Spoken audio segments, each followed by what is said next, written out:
Good morning and Jai Hind. In today's video, we are going to discuss subject-verb agreement. As the name of the topic suggests, verb agreement. That means there must be an agreement between the verb and the subject in a sentence. Or we may say that verb should be according to the subject in a sentence. There are certain rules regarding this, so let us discuss each of them one by one. So, the first rule is that the pronoun you always take a plural verb. That means if a subject is you in a sentence, then the verb after that would always be in plural. As you can see in the example, you were invited to come. Here in this sentence, where has been used, which is plural. Similarly, in the next sentence also, the subject is you and the sentence is you are asked to clean the room.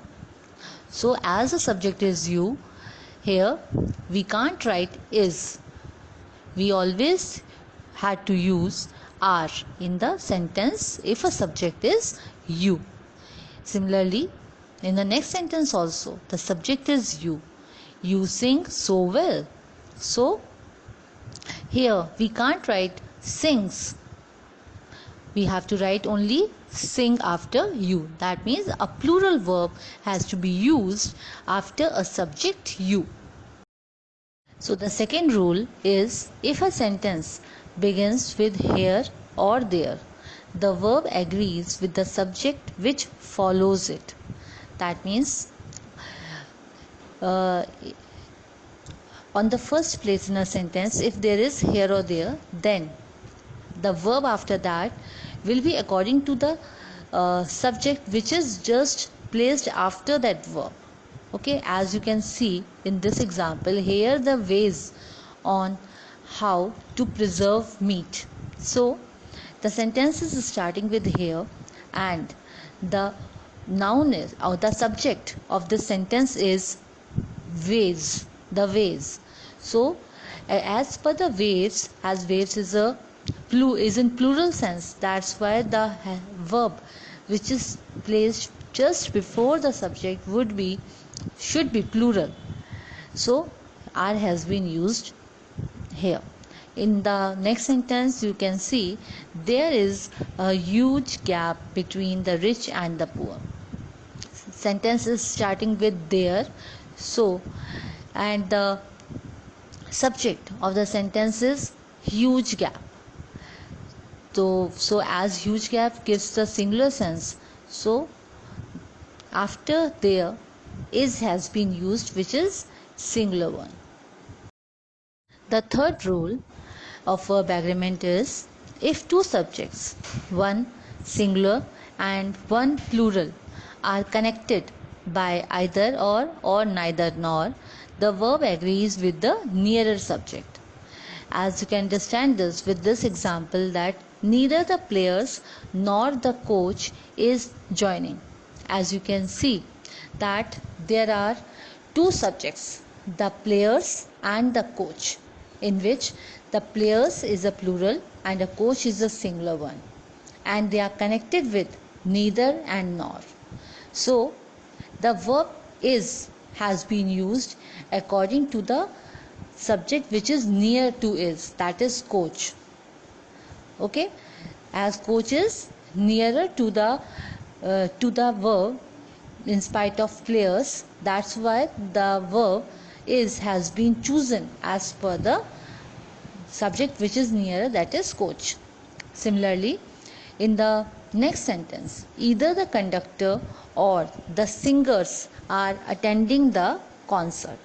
So the sentence in this two subjects are there, conductor and singers, and in this conductor is a singular one and singers are the plural one.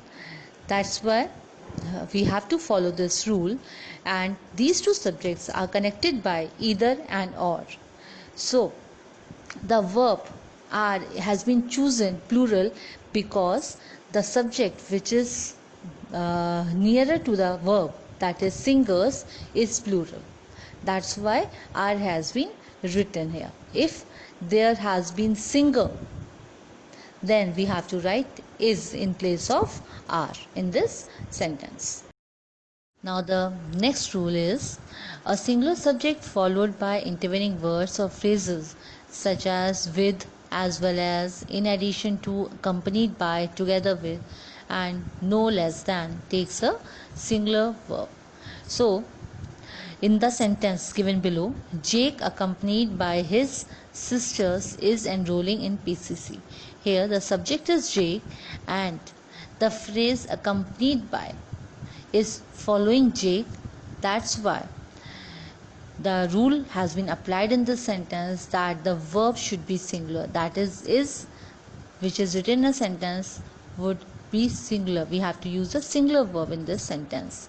Similarly, in the next sentence also, daddy as well as my brothers is enjoying the party.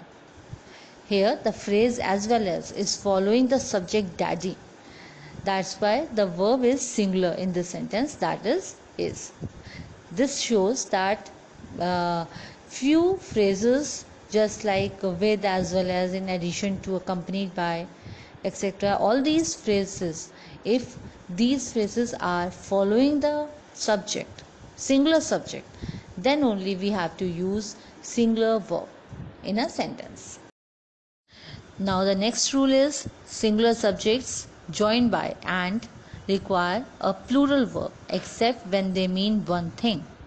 That means if two singular subjects are joined or linked by and, then we have to use plural verb. But if both the subjects represents a one thing or one person, then a singular verb has to be used in that sentence. Here Larry and Mercy are reading novels. Because Harry and Mercy are two different persons, so are has been used in this sentence. That means plural verb has been used in this sentence. While my teacher and friend is here, that means this is only one person and that person is my teacher as well as my friend. That's why is has been used. That means singular verb has been used in this sentence. Now the sixth rule of verb agreement is two singular subjects joined by either or neither nor takes a singular verb. Here in example, either mom or daddy is coming with me at the outbound.